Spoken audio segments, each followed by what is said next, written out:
സുഹൃത്തുക്കളെ, വയനാട്ടിലെ കൃഷിക്കാരുടെ ഗ്രാമമായ ചേകാടിയിലാണ് നമ്മളുള്ളത്. ഓരോ സമയത്തും ഓരോ ട്രെൻഡിങ്സ് ആണ് നമ്മൾ വയനാട്ടുകാർക്ക്. ഇപ്പൊ വയനാട്ടിൽ ട്രെൻഡിങ് ആയിട്ടുള്ള ചേകാടീസ് കിച്ചണിലാണ് നമ്മൾ വന്നിട്ടുള്ളത്.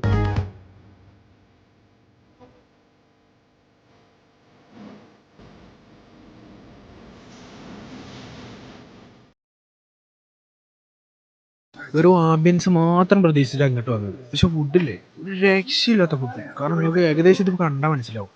അമ്മൊരു ഫുഡ്. ഞങ്ങൾ ആകെ 4 ആൾക്കാർ വന്നിട്ടുള്ളൂ. 4 ആൾ തിന്ന സാധനം അത്. അമ്മൊരു ഫുഡ് പറഞ്ഞാൽ വെറൈറ്റി ഫുഡുകളാണ്.